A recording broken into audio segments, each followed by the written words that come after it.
목회자, 시인, 칼럼니스트로서 문화예술 선교에 특별한 사명을 두고 왕성하게 활동해온 안희환 목사. 한국교회 이미지 쇄신을 위해 온라인 공간과 문화예술 사역을 통해 하나님 나라를 확장하고 있는 이야기. 그리고 왼쪽 팔을 잃은 것이 오히려 유익이었다는 그의 고백과 뇌종양을 통해서 하나님의 회복을 경험한 이야기를 들어봅니다.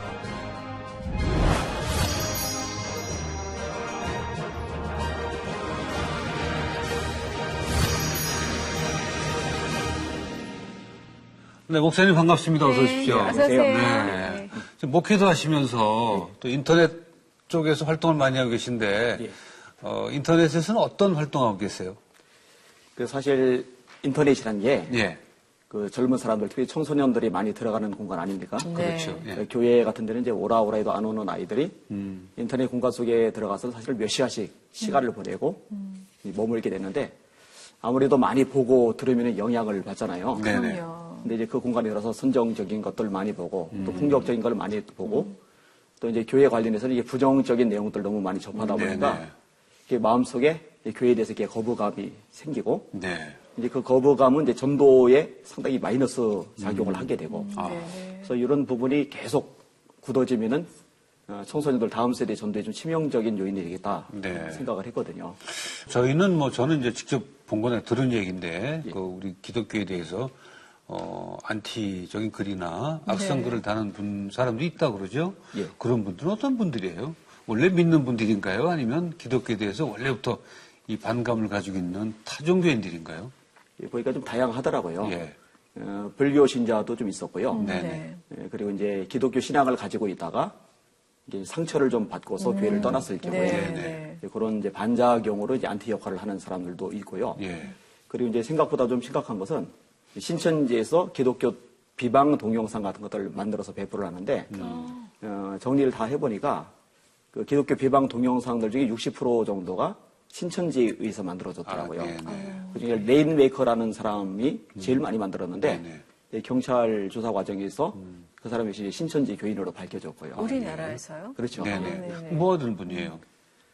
그러니까 이제 전문적으로 교회를 흔들어서 어려움을 겪게 되면은 그렇게 우수수 떨어지는 사람들을 신천 쪽에서 끌어갈 수 있다라고 이제 전략적으로 그런 일을 하고 있는 거죠. 신천지는 뭐 단적으로 얘기해서 이단 집단이죠. 그렇죠. 예. 그런데 그렇지 목사님 말씀하신 대로 그렇게 어떤 신앙인들을 흔들려면 그분도 이 기독교 교리라든가 신앙에 대해서 약간의 그 깊이라고 그럴까?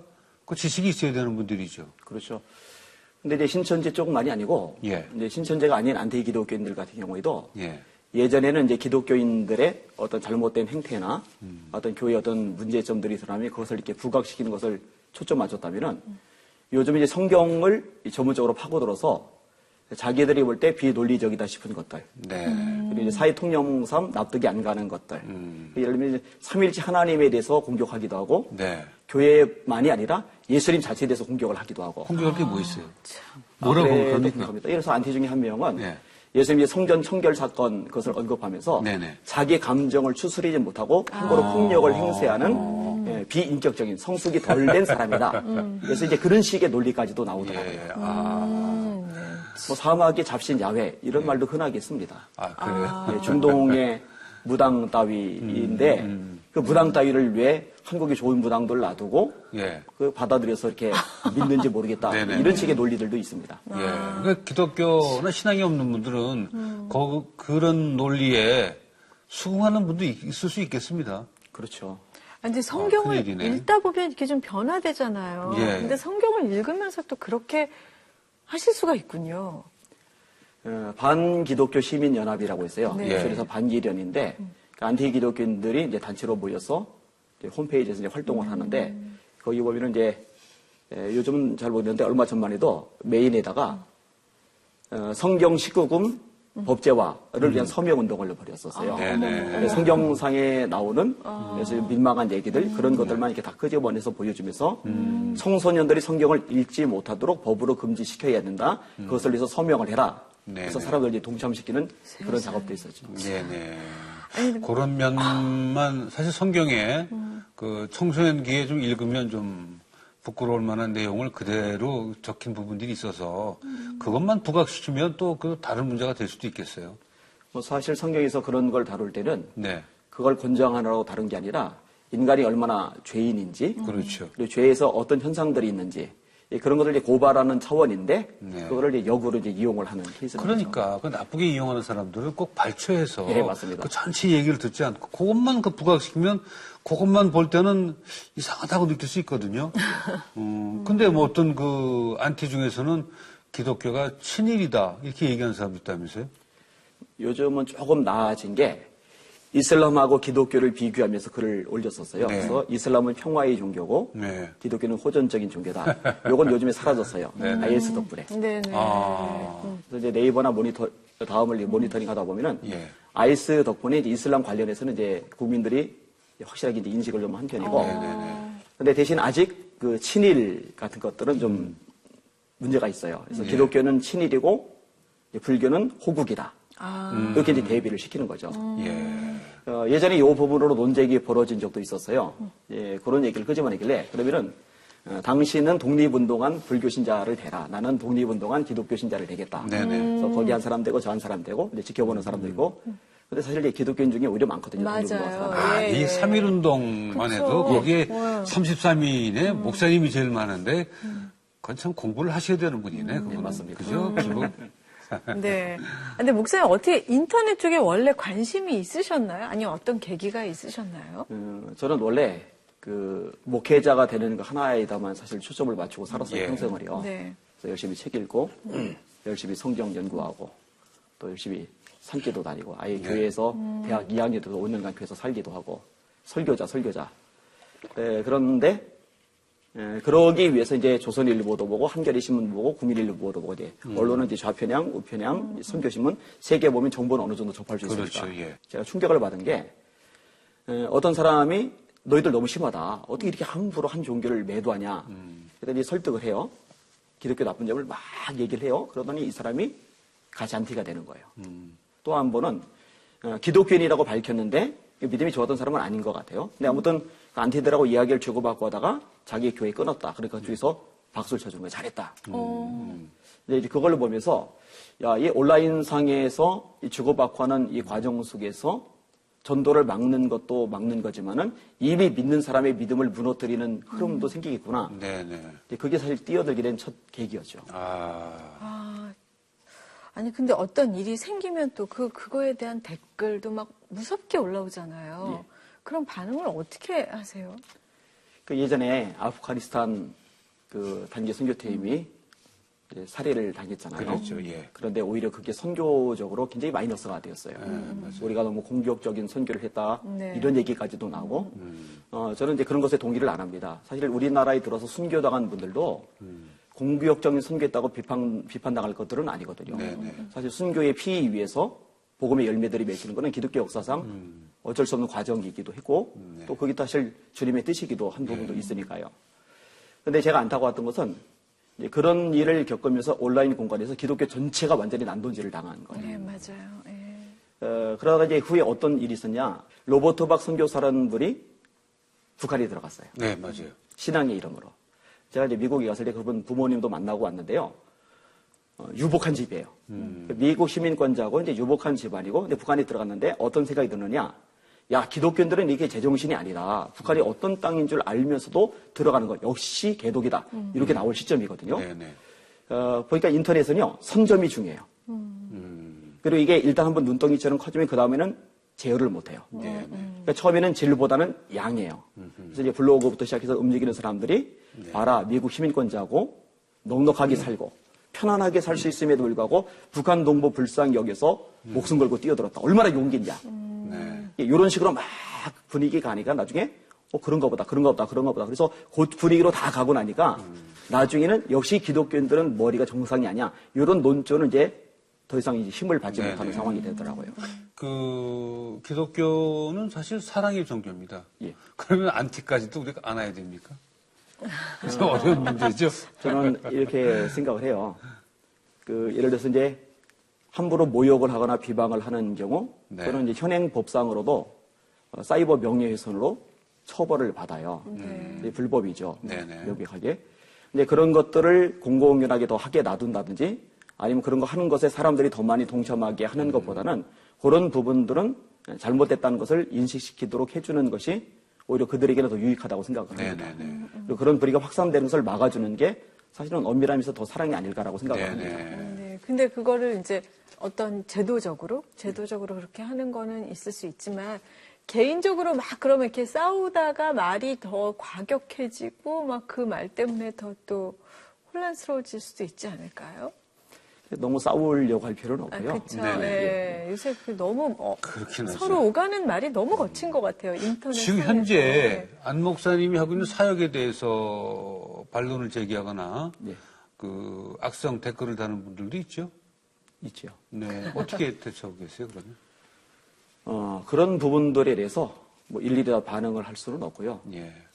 뭐 사실은 그 언론 쪽에서 공격이 없잖아 들어오기도 합니다. 오마이뉴스나 이제 경향신문이나 한겨레신문 같은 경우도 사실 제 이름이 이제 아주 구체적으로 거론이 되면서 인터넷상에는 이제 표현의 자유가 있는데 이런 표현의 자유를 억압하는 게 아니냐 이런 식의 이제 논조가 없지 않아 있으니까요.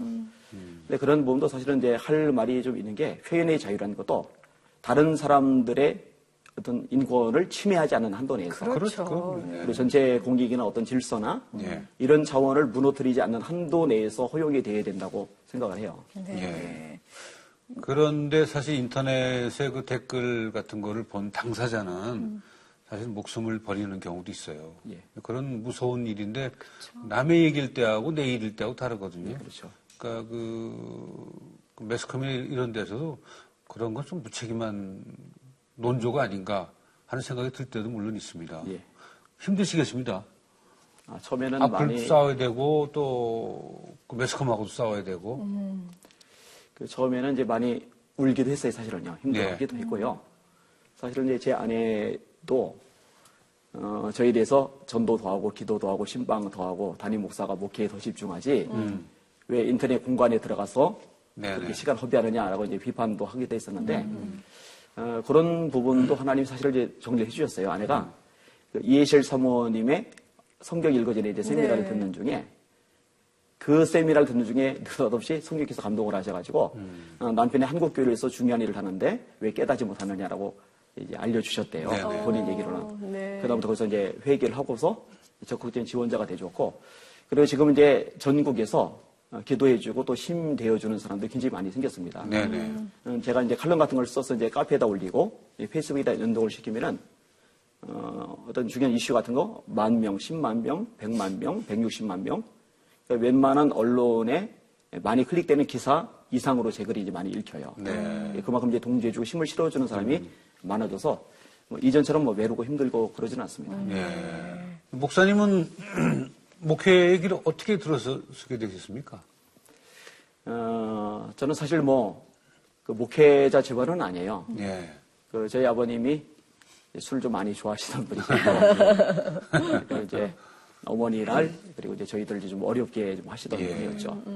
그래서 이제 어머니 혼자 이제 땡볕에서 일을 하시니까, 장남으로서 이제 걱정이 되고, 또 속상하면서 도움이 되려고, 시장 가서 이제 신문지 깔고 앉아서 시금치도 팔고, 또 이제 밭에 가서 이제 무도 보고, 또 이제 초등학교 때는 신문 배달로 이제 계속을 했었어요. 그러나 중1 때도 돼서 이제 신문 배달을 이어가는데, 이제 배달하러 자전거 타고 가다가, 제가 이제 교통사고를 당했어요. 그래서 이제 동부도로 뒷바퀴에 왼팔이 깔려가지고, 팔을 이게 절단을 했어요. 왼팔이 없습니다. 이제 병원에 오래 입원해 있는 바람에 이제 학교 1년 쉬고, 아버지 때문에 힘들고, 집 가난하고, 그리고 이제 이 통증이 너무 심하더라고요, 이게. 그러니까 너무 이제 괴롭고 힘들고, 그러니까 이게 앞뒤 좌우가 막힌 상황에서 위밖에 바라볼 데가 없더라고요. 그래서 이제 까불면서 교회를 다녔지만 선생님 말씀에 하나님 부르면은 들어주신다. 이제 그게 이제 마음에 남아서 이제 매일 교회 가서 이제 기도라는 걸 하기 시작했어요. 처음에 뭐 기도 못하죠. 그냥 울기만 했었는데. 근데 그렇게 하나님을 찾다가 예수님을 만났어요. 그리고 예수님을 만나고 나니까 이 세상이 무섭기만 했는데 그리고 삶이 우울하기만 했는데 네. 이 기쁨이라는 것도 소망이라는 것도 용기라는 것도 막 생기더라고요. 네네. 그래서 야 이렇게 좋으신 예수님이면은 이걸 모르는 사람들이 참 안 됐다라는 생각이 일찌감치 들었어요. 그래서 이제 중학교 1학년 다시 들어가면서 그때부터 아 나 예수님 전해야지. 그게 이제 꿈이 되었고 그다음부터 이제 바뀐 적은 한 번도 없습니다. 네. 무슨 기도를 이렇게 열심히 하셨어요? 기도 제목은 그때는. 이제 기도가 이제 4가지 정도 있는데 예. 첫째는 이제 아버지가 좀 믿긴 했어요. 지금은 내가 어린이가 당하지만 죄송해요.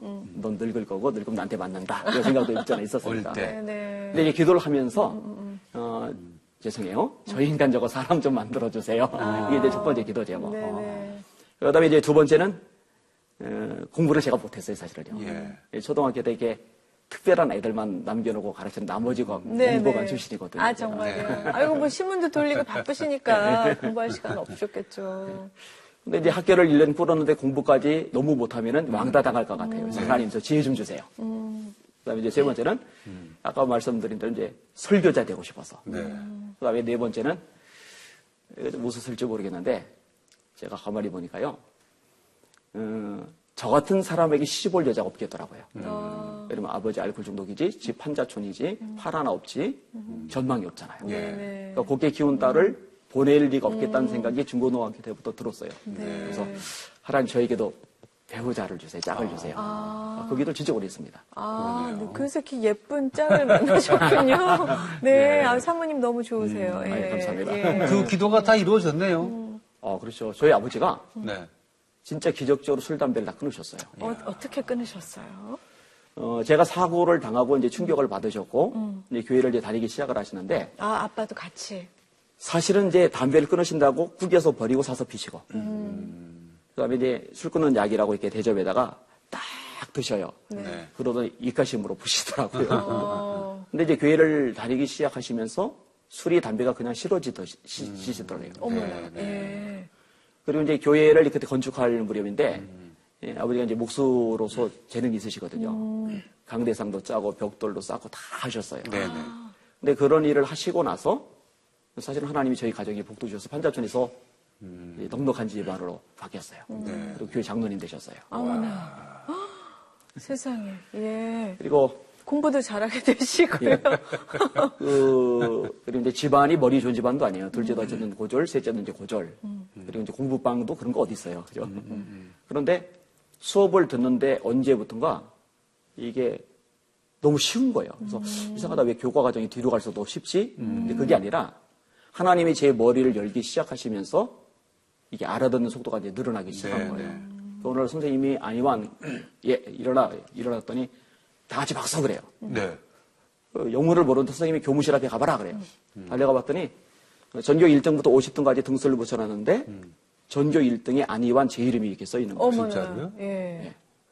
그리고 희한하게도 그 다음부터 죄송해요. 잘난 척 같아서 공부는 쉽더라고요. 그래서 제가 이제 중학교 때, 고등학교 때 어떤 화학이나 뭐 생물, 시 같은 거, 그거 지금도 사실 다 암송이 돼요. 그렇군요. 방송 보시는 분 중에 지금 두 가지에 놀랐어요. 남편의 술, 담배를 좀 끊게 하고 싶은 분들 가능하다는 거.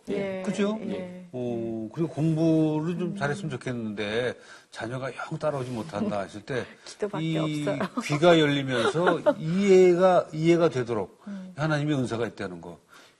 그죠? 그 야고보서 1장 5전에 그게 사실 시험과 관련된 항목이긴 한데요. 그 공부 쪽으로 연결해도 틀리지는 않을 것 같아요. 너희 중에 누구든지 지혜가 부족하거든 모든 사람에게 후히 주시고 꾸짖지 아니하시는 하나님께 구하라. 그리하면 주시리라. 하나님 주신다고 약속하셨으니까요. 그러네요. 학생들을 위해서 막연히 기도할 것이 아니라 귀가 열리게 하고 뇌가 돌아가게 해주시고 기억하게 해주시고 사실은 공부한 거를 기억만 하면 시험에서 만점 받는 거예요. 그죠. 잊어버려서 문제죠. 잊어버린 문제 한 거를 오늘 큰 아주 위안을 많이 얻으셨을 것 같아요. 네, 진짜 잔소리하지 말고 기도만 해야겠어요. 그 네 번째 기도응답 남았는데 먼저 얘기할까요? 네. 그 이제 결혼에 대한 부분인데 사실은 중고등학교 때 뭐 결국 여자친구 없었고 대학 가서도 없었고 그렇게 열심히 기도하는데 20대 후반에도 없었고 30 넘어갈 때까지 결국 A는 둘째치고 이제 여자친구도 사실 없었어요. 아, 정말요? 네. 그래도 이제 포기하지 않고 기도하기를 잘했다고 생각을 하는데, 이제 30 넘어서 이제 교제를 했는데, 제가 이제 갈등이 약간 있었던 게, 저한테 시집 오면 고생이거든요. 팔이 하나 없으니까, 저는 이렇게 물건을 들으면은 문을 못 열어요. 그렇죠. 그죠? 저는 제 손톱을 제가 못 깎습니다. 벽에다 못을 하나 박아서 옷걸이를 걸려 해도, 액자를 걸려 해도, 망치 들면 못을 못 짜고, 못을 넣으면 망치를 못 짜고, 그게 다 아내 몫이에요. 쌀푸대에다 아내가 들어야 돼요. 저는 아기를 못 안아줘요. 그래서 이제 아내 보고, 그 당시에 나한테 시집 오면 고생이라고 그래도 시집 오겠느냐고 이렇게 물어봐서 자신 없어 하면은 우물쭈물 하면은 제가 단념을 하려고 그냥 혼자 살려고 마음을 먹었었어요. 그런데 이제 그때 아내가 했던 말이 있어요. 제가 전도사님의 한 팔이 되드릴게요. 어머나. 그랬어요. 제가 감독을 많이 받았어요. 진짜. 그러네요. 얘기도 좀 이쁘게 하셨네. 네. 사랑 고백도. 네. 그래도 재미난 얘기가 있어요. 한 7년쯤 전에 이제 물어본 적이 있어요. 그때 그 말 했는데 내가 감동했다. 평생 그 말 못 잊을 거다. 그랬더니 아내가 뭐라고 했는지 아세요? 뭐라 하세요? 목사님 그때는 제가 제정신이 아니었어요. 원래 다 그렇죠. 결혼을 하고 싶은 그 정년기에는 약간 좀 뭐랄까 좀 씌우는 게 있죠. 그 세상에 다 결혼이 가능하지. 그 이성을 차리고 결혼이 그럼요. 되겠습니까? 네. 두 분도 그러셨습니까? 그럼요. 잘 되셨네요. 그래도 그 팔이라는 것이 뭐 살다 보면 나면서부터 장애를 가질 수도 있고 또 교통사고가 많아서 중도 장애가 참 많습니다. 그 심적으로 뭐 육신의 고통도 아까 심하시다 그랬는데 마음으로 어린 친구가 그때 어떻게 그걸 견디셨습니까? 그러게요. 제일 힘들었던 것 중에 하나가요. 예. 사실 꿈이었어요, 꿈. 악몽이죠. 네네. 그때 그 상황을. 잠을 자는데, 제가 살던 집이 이제 안양천 뚝방이 있고, 그 다음에 이렇게 내려와서 옆에 이제 판자 쪽은 나무로 대충 뜯어 봐준 집이 쫙 있는 건데, 네네. 이 뚝길을 이렇게 걸어서 이제 학교를 다니고는 해요. 근데 이제 뚝길을 걸어가면은 저를 친 트럭이 쫓아오는 거예요. 무서워요, 굉장히. 근데 이제 고수부지 쪽으로 제가 굴러 떨어지면은 이 트럭이 그냥 지나갔으면 좋겠는데 같이 굴러 떨어지면서 짐 실는 모서리가 가슴을 눌러요. 그래서 막 숨이 막혀가지고 막 괴로워하다가 눈을 뜨면은 꿈인데, 근데 진짜 무서운 거는 그 트럭이 다음날 또 쫓아와요. 그러니까 제가 왜 사람이 미치는지를 알겠더라고요. 정말 힘들더라고요. 근데 그게 사실은 하나님을 찾는 또 좋은 방법이 되기는 했어요. 어차피 이제 아버지 도움 안 되시고, 학교 선생님들도 도움 안 되고, 친구들은 다 이제 떨어졌고, 그러니까 이제 교회 가서 울면서 이제 너무 괴롭다고 힘들다고 무섭다고 많이 울면서 이제 기도를 했는데, 그러다가 이제 사실은 이제 은혜 체험하고 성령도 받고, 그렇군요.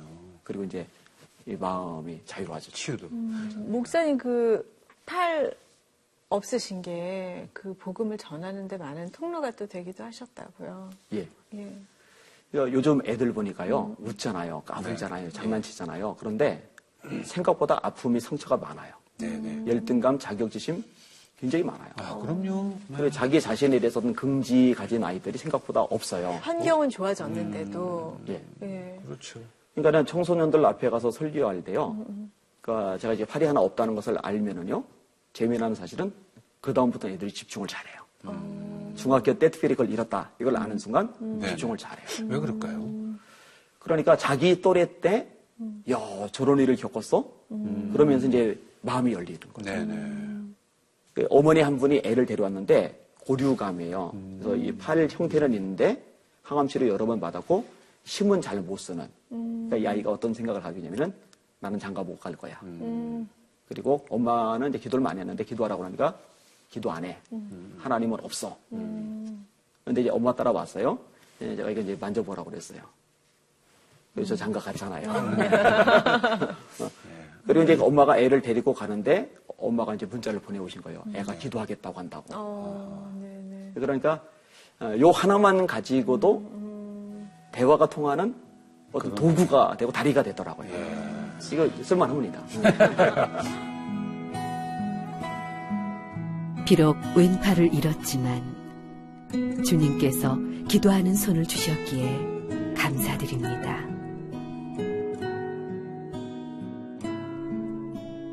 매일 예배당에서 간절히 기도드릴 때마다 주님은 제 손을 붙잡아 주시고 새로운 소망을 주셨습니다. 삶의 고비마다 기도에 놀랍게 응답해 주신 주님. 돌아보니 모든 것이 기적이고 기적입니다.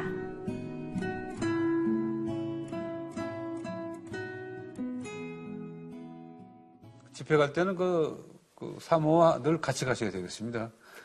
장가 든 것뿐만이 아니라 이렇게 이쁜 사람도 맞아요. 결혼할 수 있었다. 네. 거의 운전을 해줍니다. 그렇습니까? 네네. 네. 그 후에 뭐 또 아프신 데는 없고요?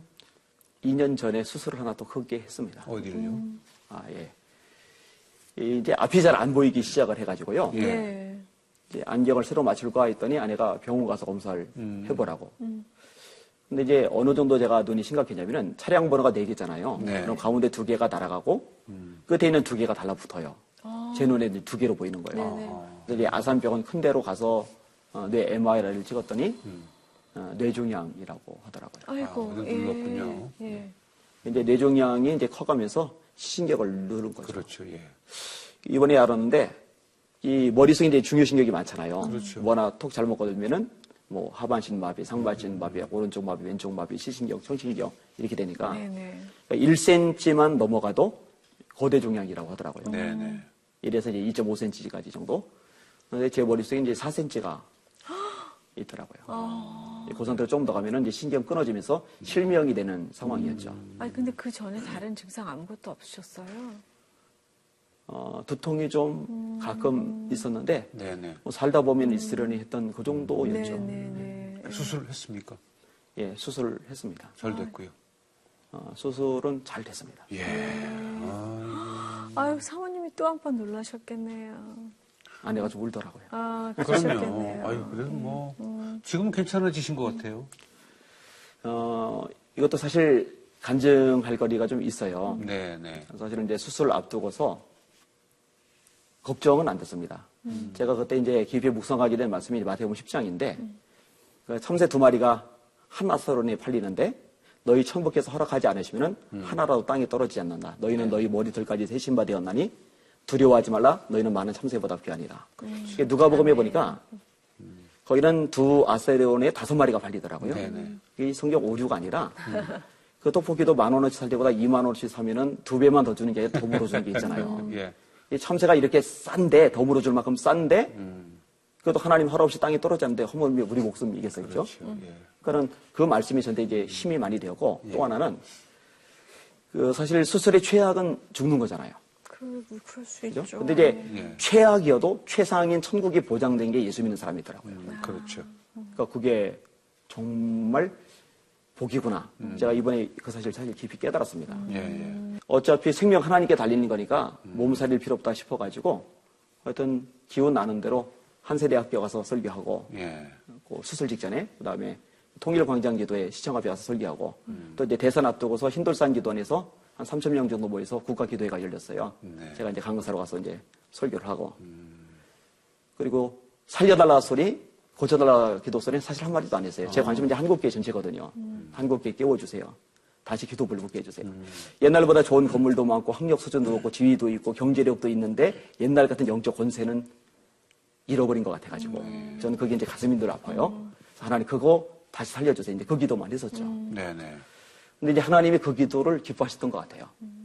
뇌종양도 보통 너무 무서운 병으로 알고 있는데 목사님께 건강하게 계실 뿐더러 너무 쉽게 말씀하시니까. 글쎄. 예. 또 그 타이밍도 괜찮았어요. 일찍 또 발견하게 네. 되면서 그 눈보다도 이게 뇌 쪽으로 빨리 가보라는 그 얘기를 그 좋은 분을 만난 거죠. 그때. 아, 그러네요. 예, 그럼요.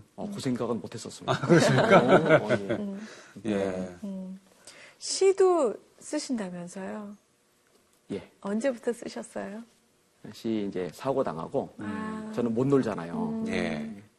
그 운동 같은 것도 못 하고 이게 몸이 부딪히면은 부딪힌 데가 아픈 게 아니라 이 다친 데가 아파요. 통증이. 원래 틀어박혀 있고 그러다 보니까 심심하잖아요. 책 읽고 네네. 이 속이 너무 답답하잖아요. 그러니까 뭔가 이렇게 끄적거리고 사실 첫 번째 시집 제목이 종이의 날을 담다인데 그런 배경이에요. 이제 속에 있는 걸 종이에다 이렇게 옮겨 적으니까 이게 좀 카타르시스가 되는 거죠.